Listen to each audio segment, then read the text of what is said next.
have a lot of friends that smoke, and I believe that most teenagers start smoking because they really do believe it's cool. Some people, it's like an addiction. Some people, they just like to do it because they think they're cool. I started smoking because I was influenced one day going to school. I guess just to fit in, and they just try it once, and I guess they get addicted. Everybody's like, do this, do that. Yeah, so I did. I just think they want to fit in, and at the time, especially like going from middle school to high school, they want to fit in, and they feel like cigarettes are the way they could fit in. It's just easy to pick one up, especially if all the people around you are smoking too. The biggest influence on kids smoking and other kids smoking. To just fit in, really to like express myself in a more mature way with the cigarette in my hand. Everyone knows the dangers of smoking. You've heard the statistics.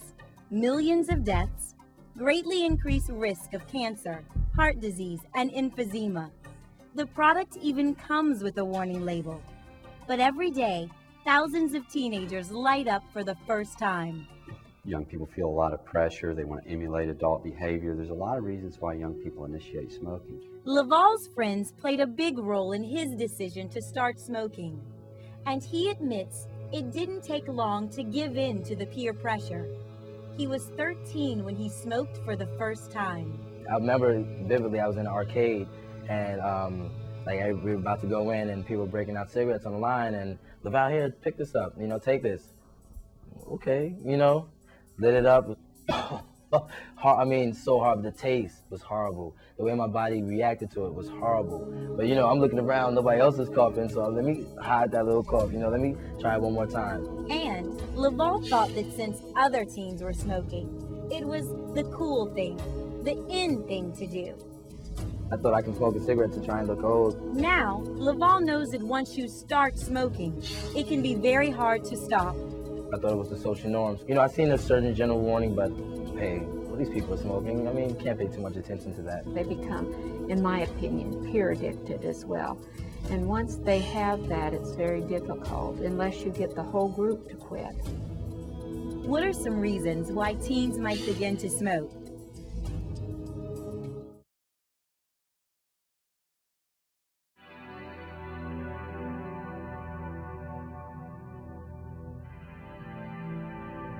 It's been decades since the last cigarette ad was broadcast on television, but images of cigarettes are all around, especially in ads found in magazines and retail stores. Despite the health risks, the ads still present smoking as something that will make you appear attractive, successful, and popular. And that message is very appealing to teenagers. It's hard because it's really focused towards them. It's not supposed to be, but all of the ads are so trendy and they're so, pop. Anti-smoking advocates point out tobacco marketing goes beyond the obvious advertisements. More subtle marketing tactics are being used too. One marketing ploy promotes cigarettes with exotic flavors. The flavors sound tasty and tempting.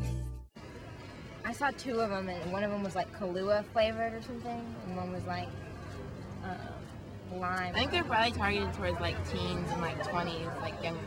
But it seems like they've kind of always done that. I don't think it's really new.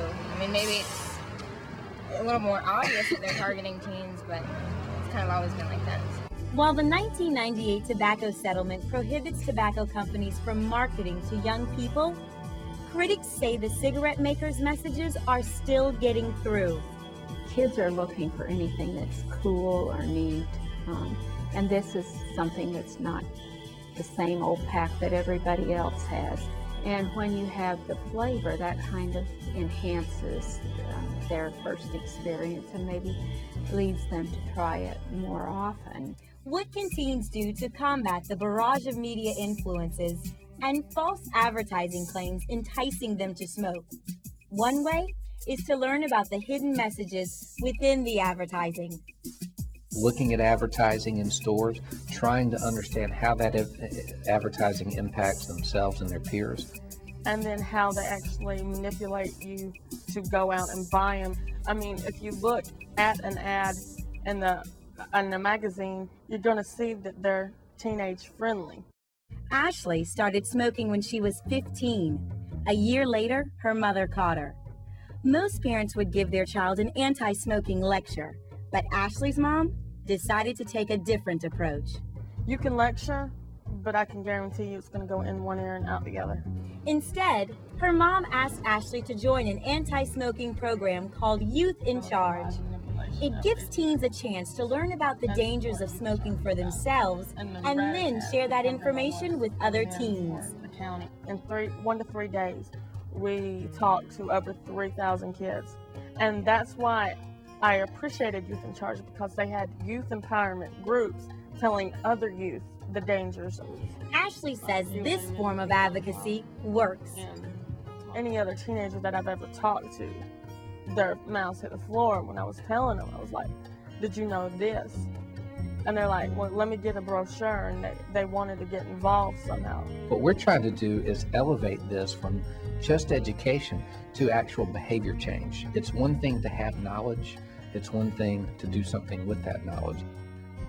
While smoking is banned in many places, there's one place teens often see people smoking: the movies, where the beautiful people make smoking look cool. That makes a lot of kids think about doing the same thing because these are their role models. If they thought it was cool enough, like, if he was your idol, then you might. If he smokes, you want to do it too. Kids have told us for decades that advertising doesn't affect them. These types of images and movies don't affect them. But when we do the studies, it's overwhelming how big the effect is. They get all the subliminal messages that are passed on about cigaretting, that it's cool, that it's glamorous, that it's romantic. Which is kind of ironic considering the health consequences that you get after you start smoking. As soon as you say this is an adult behavior, the kids want to do it. What do you think it means? This high school anti-smoking class is trying to counter the influence of the movies. The goal? To make other teens realize it's cool not to smoke. They're taking a novel approach too. The group is creating an anti-smoking public service announcement that will run in movie theaters. Do some surveys in the community, maybe a phone call bank, and ask people if they've seen any messages about tobacco at the movie theaters. They're going to put it on like right before the movie starts, everybody can see it, and it's going to talk about 1 × 2 = 4, which is 1 smoke-filled room for 2 hours is equivalent to smoking 4 cigarettes. There's pretty good evidence that showing anti-tobacco ads, especially before movies that have their favorite actors and actresses smoking, does change their attitude about whether or not it's cool to be a smoker. Already, the club is helping change attitudes about smoking. That there was a girl who joined the club and she was smoking at the time. She quit. And I thought that was amazing. Advocacy groups also need to counter other myths that can make tobacco appealing to young people. For example, the myth that smoking can help you lose weight. She was like, the whole reason that I started smoking was because I thought I was going to lose weight. She used to do it at home in her bathroom and stuff like that so that she wouldn't eat as much. Smoking does not help you lose weight. It's a myth. As soon as the drug wears off, then, which is not very long, then the appetite comes back, and there's a rebound. It even comes back more forcefully. I guess we're just wishing for something magical that will help, and it doesn't. It's a false help. So-called light cigarettes present another false marketing ploy that lures teens to smoke. The lights had less tar than the regulars. I find them safer, just they're not strong, there's other things in it. It's not packed with the tobacco and all the other 50 million bad ingredients. In fact, they're both wrong. Light cigarettes are just as harmful as regular cigarettes. The people who smoke those cigarettes get just as much cancer and just as much heart disease and just as much damage to their bodies. Why? Experts say one reason is that smokers of light cigarettes still crave the same amount of nicotine, so they subconsciously smoke them differently. You smoke more of them, they smoke them in different ways. That means that they take more puffs per cigarette, hold the puffs in longer. And then there's the belief that smokeless or chewing tobacco is a safer alternative. I was like, man, they say smoking's so bad, maybe this ain't as bad for you. A lot of people believe that smokeless tobacco is a safe alternative to smoking. It in fact is not. Smokeless tobacco can be just as dangerous and deadly as smoking cigarettes. And the nicotine concentration in smokeless tobacco is twice as high as in cigarettes. Really, the only difference between smokeless tobacco and smoking is where you get cancer. Oral cancer, you're going to get throat cancer, you can get esophageal cancer. It's just a different kind of cancer in a different part of the body. Steve says a friend of his is already showing effects of smokeless tobacco, and that was enough to get Steve to quit. Not until I started looking at the facts, my friend would show his mouth and he'd have blisters all inside of it. These young people are looking at the end result of smokeless tobacco use. Graphic images that show what cancer can do to the human jaw. It can make a hole in your mouth, right?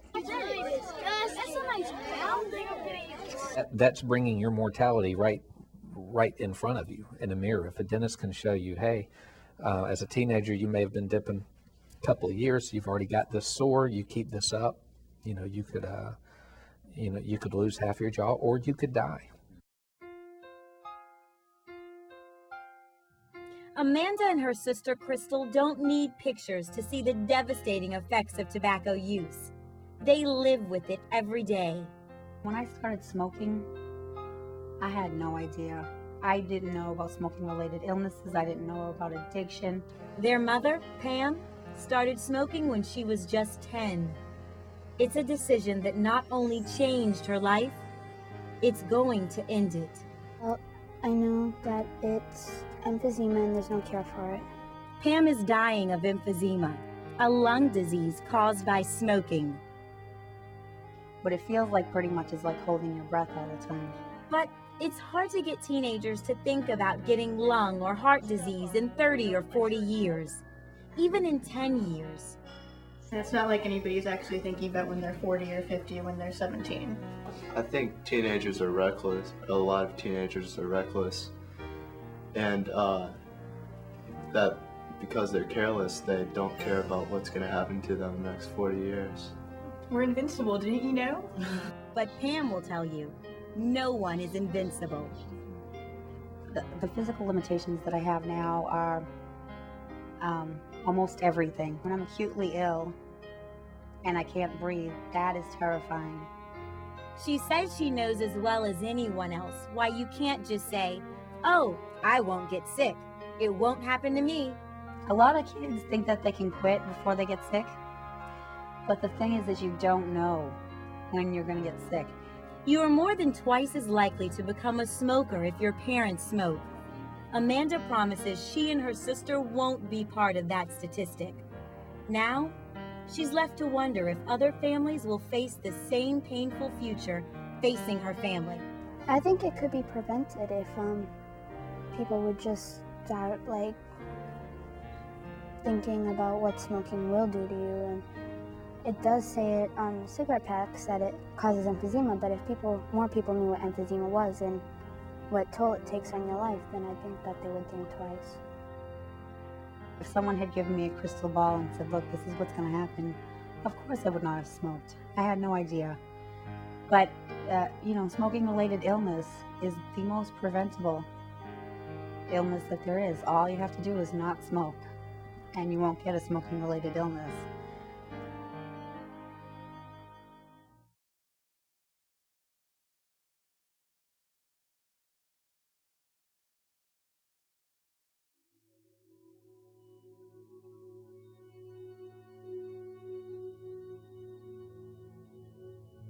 Laval was 13 when his friends talked him into his first cigarette, and he quickly became a pack-a-day smoker.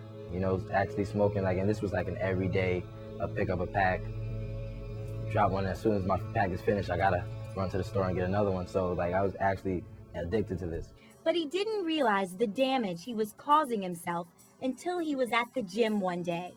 So I'm sparring with this guy, doing my thing, and first 2 minutes I'm sweat just dripping. My breathing was so so uneasy. It's I felt terrible. That was the first time in my life where I just felt I couldn't do this anymore.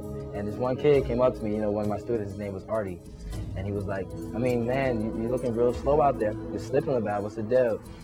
And I'm like, wow, okay. this kid is knowing, you know what I'm saying? And that was my motivation right there. You know, these students are looking up to me, and I'm messing up. That was when Laval decided to quit smoking. And once he quit, Laval decided to devote his time to getting other teens to quit smoking. Some people say, if it's not doing anything to me now, come on now, I'm living life for now. I'm not worried about how my body's gonna be in 20, 30 years. But that's how people are gonna have to start thinking. Because this is a product that gradually will kill you, not instantaneously. And if it was a product that instantaneously kills you, then probably a lot of people would not even consider, smoking cigarettes. Today, Laval is part of an anti-smoking advocacy campaign called The Truth. And we're letting kids know, we're letting tobacco people know, tobacco companies know, we're not taking it anymore. Part of what makes The Truth campaign work is that it helps teens realize it's cool not to smoke. It's not only addictive, that's not only specifically engineered to be addictive, but that's deadly as well. And I'm definitely passionate about this campaign, and to reach one person is definitely my goal. I mean, to help one person quit would definitely be beneficial to me. That's the same message the teens who produced the public service announcement are trying to convey. Expect a smoke-free environment. It's a matter of life and breath. All of these efforts are aimed at giving teenagers the information they need to make the right decision. They draw their own conclusions, and at the end of the day, when kids draw their own conclusions, they do have ownership of that information. They do feel a revelation, and they do want to go and turn and share that with other folks. I think if it becomes cool not to smoke, kids won't smoke. What anti-smoking message would you convey to teens? How would you convey that message?